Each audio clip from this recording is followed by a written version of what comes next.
Radio City 91.1 FM నేను మీ Hyderabad. Radio City 91.1 FM నేను మీ Siddhu. Welcome to yet another episode of Radio City wrong story. అటు Hollywood, Bollywood, Kollywood, Tollywood ఏ వుడ్ని డిఫరెన్షియేట్ చేయకుండా అన్ని వుడ్ల సినిమాల స్టోరీలను తీసుకుని వాటికి క్రేజీ ట్విస్ట్లు ఇస్తూ నీకు ఎండ్లెస్ ఎంటర్టైన్మెంట్ ఇచ్చుడే నా పని. అట్లా ఈరోజు మనం మాట్లాడుతున్నది బెండు అప్పారావు. మామూలు అప్పారావు కాదు, బెండ్ అప్పారావు ఆర్ఎంపీ డాక్టర్ గురించి. ఇక తెరెత్తి స్టోరీలోకి అడుగు పెడితే బెండ్ అప్పారావు ఒక ఆర్ఎంపీ డాక్టర్. ఈస్ట్ గోదావరిలో ఒక చిన్న పల్లెటూరులో మెడిసిన్ గురించి పెద్ద నాలెడ్జ్ లేకపోయినా కానీ ఆ ఊరికి తనే పెద్ద.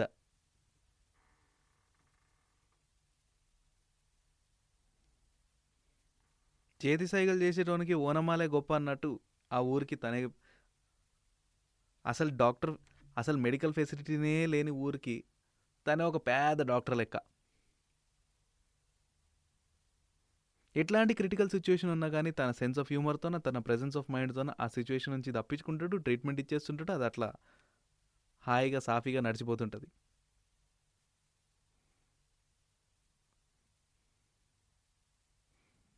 తినొక పెద్ద కష్టంలో కదా, తినొక పెద్ద కష్టంలో తినొక పెద్ద కష్టంలో ఇరుక్కుని ఉంటాడు.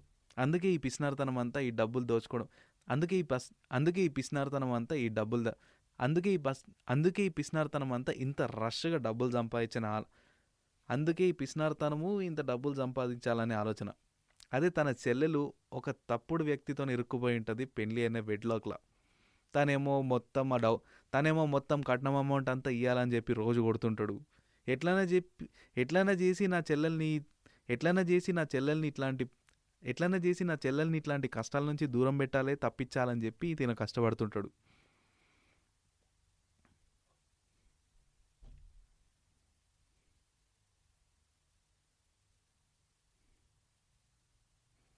ఇక సగి సూర్యనారాయణ రాజు గారు ఆ ఊరికే పెద్ద. తన కూతురు పద్మకేమో పద్మకేమో బెండప్పారావు అంటే పంచప్రాణాలు. ఒకరోజు తను తన ఫ్రెండ్స్ అందరూ ఒక విలేజ్ నుంచి ఒకరోజు తను తన ఫ్రెండ్స్ పక్క ఊరికి వెళ్ళి సినిమా చూసి వస్తుంటే శివాజీ అనే శివాజీ అనే ఒక ఇంజూర్డ్ పర్సన్ కనిపిస్తాడు. తను చచ్చిపోయే తను చచ్చిపోయే ముందు తన దగ్గర 15 లక్షలు ఉన్నాయని, ఈ డబ్బులు తీసుకొని నా ఫ్యామిలీ మెంబర్స్కి ఇవ్వాలని, వాళ్ళు చాలా కష్టాల్లో ఉన్నారని చెప్తారు. ఆ డబ్బుల్ని ఎవరి చేతిలో పెడతాడు? బెండప్పారావు చేతిలో పెడతాడు.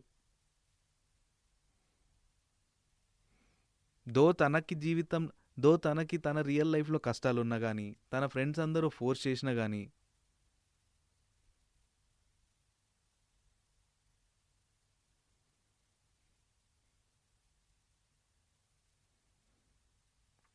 వాళ్ళ డబ్బులు పంచుకోకుండా ఏమైనా చేసి శివాజీ వాళ్ళ ఇంటికి డబ్బులు అందజేయాలన్నా, ఆ డబ్బులు ఎట్లైనా చేసి న్యాయంగా శివాజీ వాళ్ళ ఫ్యామిలీకి అప్పచెప్పాలని చూస్తుంటాడు. తీరా అక్కడ పోయి చూస్తే శివాజీ వాళ్ళ పేరెంట్సే లేరు. తీరా అక్కడ పోయి చూస్తే శివాజీ వాళ్ళ అమ్మాయిలేం లేరు. ఉన్న సెల్లెలు కాస్త తనకి ఇష్టమైన వ్యక్తిని పెళ్లి చేసుకుని ఊరిడిచి వెళ్ళిపోయింటది.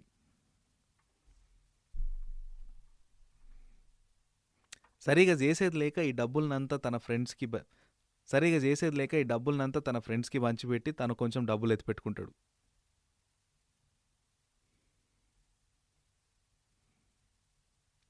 తన ఈ డబ్బును తీసుకుపోయి తన బావకిచ్చి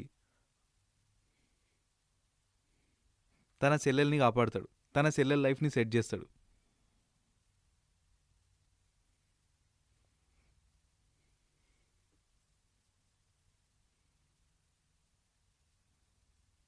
పాపపు సొమ్ము పాము లాంటిది ఎప్పుడైనా కాటేస్తుందని చెప్పి ఆ డబ్బులు తీసుకొని పాపపు సొమ్ము పాము లాంటిది ఎట్లా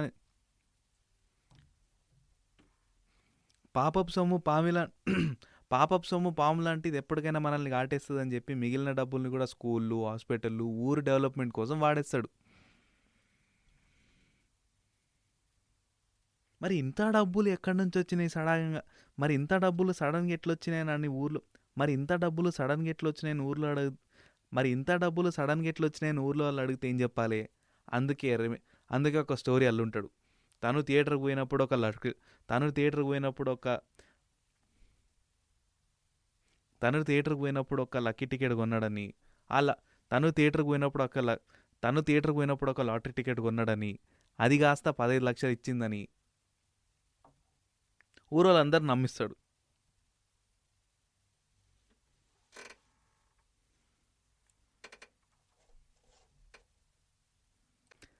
సర్లే నా పాపాలు గడిగేసుకున్నా అనుకునే టైంకి శివాజీ వాళ్ళ అమ్మ, అయ్య, సిస్టర్స్ ముగ్గురు కనిపిస్తారు. అయ్యా వీళ్ళు చచ్చిపోయారు అనుకున్నా కదా, ఏడికెంచి వచ్చిర్రు అని ఫ్రెండ్స్ని పోయి అడిగితే, అరే నువ్వు అరే నువ్వేమో 15 లక్షలు ముందు పెట్టినావు, మనకేమో మస్తు కష్టాలు ఉన్నాయి, అందుకే వాళ్ళు ఎట్లా చచ్చిపోయారని చెప్పి అబద్ధం చెప్పించిన అని చెప్పి వీళ్ళ ఫ్రెండ్స్ అందరు రివీల్ చేస్తారు. ఏదైతేనే మంచి పని అంటే మంచి పని చేయాల్సిందే, మనం ఎప్పుడే కానీ చెడ్డ పనులకు పోకూడదు అని చెప్పి వాళ్ళ ఈ విషయాలు ఏవి రివీల్ చేయకుండా చెల్లెలు చదువు, శివాజీ వాళ్ళ చెల్లెలు చదువు, వాళ్ళ నాయనకు కావాల్సిన ఆపరేషను, ఇంటి మీద ఉన్న ఇండ్లు ల్యాండ్ మీద ఉన్న లిటిగేషను, ఇవన్నీ సాఫ్ చేపించి ఇవన్నీ సాఫ్ చేపించి వెల్ సెటిల్ చేస్తాడు. ఇక శివరాఖరుగా తనకున్న కోరిక ఏంది? చెల్లెలు పెళ్లి కావాలి. శివాజీ చెల్లెలు పెళ్లి కావాలి. సరే ఆ బాధ్యత కూడా తీరిపోనని చెప్పి వీళ్ళకి చేసిన పాపానికి నేను పడాల్సిందే అని చెప్పి తన గర్ల్ ఫ్రెండ్ అయిన పద్మతోన బ్రేకప్ చేసుకుని ఈ పిల్లని చెప్పి తన తన గర్ల్ ఫ్రెండ్ అయిన పద్మతోన బ్రేకప్ చేసుకుని ఈ పిల్లతోన పెళ్లి చేసుకోనికి రెడీ అవుతాడు. తీరా పెళ్లి రోజు వచ్చే టైంకి పెద్ద ట్విస్ట్ వస్తుంది. తనంటే నచ్చని కొంతమంది వ్యక్తులు శివాజీతో జరిగిందంతా తెలుసుకొని పెళ్లి మంటపంలో ఈ విషయాన్నంతా రిలీజ్ చేసి, వీడు దొంగ, దోపిడీ చేసేసి మిమ్మల్ని అన్యాయం చేసి మీ డబ్బులే తీసుకొని మీ మీదనే స్పెండ్ చేసి మంచం లేక నాటకం ఆడి ఇప్పుడు పెళ్లి చేసుకుంటున్నాడు మిమ్మల్ని అదే డబ్బుల కోసం అని చెప్తాడు.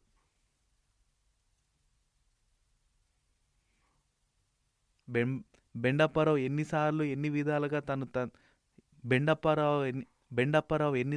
విధాలుగా తను తప్పు లేదని చెప్పి రివీల్ చేయడానికి ప్రయత్నం చేసినా కానీ వాళ్ళు వినరు.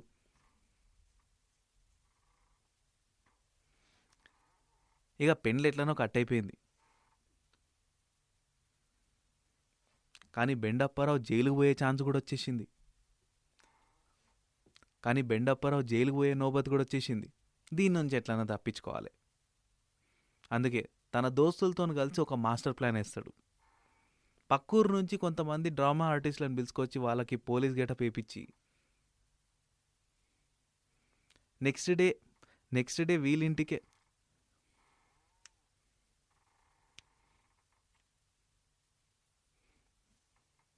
నెక్స్ట్ డే శివాజీ వాళ్ళ ఇంటికి శివాజీ గురించి ఎత్తుక్కుంటూ రమ్మని నెక్స్ట్ డే శివాజీ వాళ్ళ ఇంటికి శివాజీని ఎత్తుక్కొని రమ్మని నెక్స్ట్ డే శివాజీని ఎత్తుక్కొని రమ్మని చెప్తాడు.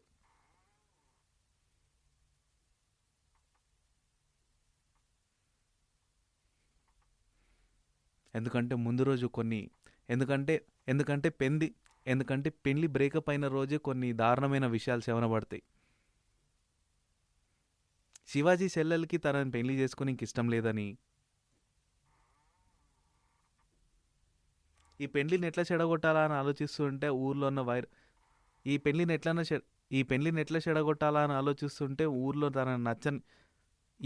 ఎట్లా చెడగొట్టాలని ఆలోచిస్తుంటే బెండప్పారావు నచ్చని కొంతమంది వ్యక్తులు వచ్చి తనకి ఈ విషయం చెప్పిర్రని, ఇదే దొరికింది కదా ఛాన్సు పెళ్లిని బ్రేకప్ చేపించేద్దాం, పెళ్లి పెటాకులు చేపించేద్దామని చెప్పి నేనే వాళ్ళకి రేపొద్దున పెళ్లి మండపం అప్పుడు వచ్చి ఈ విషయం రివీల్ చేయని చెప్పినా, నువ్వంటే నాకు ఇష్టం లేదు, నాకు వేరే పిల్లగాడు ఇష్టం అని చెప్పి పారిపోయింది ఆ పిల్ల. ఉపకారానికి అపకారము అని నేను మంచి చేయకపోతే నాకే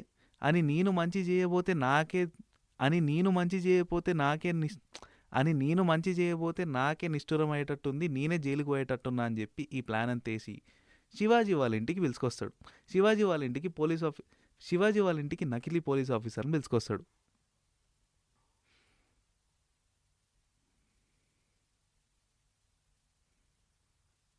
మీ కొడుకు 15 లక్షలు ఇస్తున్నాడు, బాగానే ఉంది. ఏడికేంచి వచ్చినాయి పైసలు? ఏం చేస్తున్నాడు? 6 నెలల్లో 6 నెలల్లో 15 లక్షలు సంపాదిస్తున్నాడు అంటే ఏం చేస్తున్నాడు సిటీలో? మీకు 6 నెలల్లో 15 లక్షలు సంపాదిస్తున్నాడు అంటే ఏం చేస్తున్నాడు? 6 నెలల్లో 6 నెలల్లో 15 లక్షలు సంపాదిస్తున్నాడు అంటే ఏం చేస్తున్నాడు నీ కొడుకు? ఆ డీటెయిల్స్ అన్నీ మాతోనున్నాయి.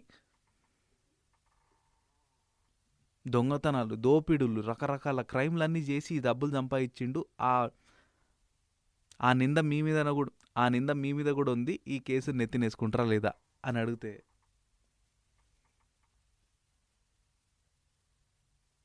15 లక్షలు? ఏ 15 లక్షలు? మాకు ఏ 15 లక్షల గురించి నైమాలు అని ఇంట్లో వాళ్ళు సైడ్ అయిపోతారు. సో నెక్స్ట్ డే పొద్దున వచ్చిన తర్వాత కూడా ఎక్కడ వాళ్ళ 15 లక్షల గురించి ఎంక్వైరీ పడుతుందో, ఎక్కడ లేని కేసు నెత్తిన పడుతుందో అని చెప్పి బెండాపారావు నిర్దోషి అని చెప్తారు. ఊర్లో తనను వడని వాళ్ళందరూ నోరెళ్ళ పెట్టుకొని చూస్తారు. నిజాలన్నీ పద్మాకు చెప్పేసిండు, వాళ్ళ నాయనకు చెప్పేసిండు కాబట్టి మనోడు నిర్దోషి అని ప్రూవ్ అయిపోయింది కాబట్టి పద్మనిచ్చి పెళ్లి చేయనికే ప్రెసిడెంట్ గారు రెడీ అయిపోతారు. పద్మనిచ్చి పెళ్లి చేయనికే రాజుగారు రెడీ అయిపోతారు. ఏ మంటపంలో అయితే తన పెళ్లి పెటాకులైందో అదే మంటపంలో బెండాపారావు పెళ్లి ఘనంగా జరుగుతుంది. Happily ever after. ఇది already Radio City wrong story. మళ్ళీ రేపు ఇంకొక క్రేజ్ ఎపిసోడ్తోనో కొత్త ఎపిసోడ్తోనో నీ ముందుకు వస్తా. Stay tuned.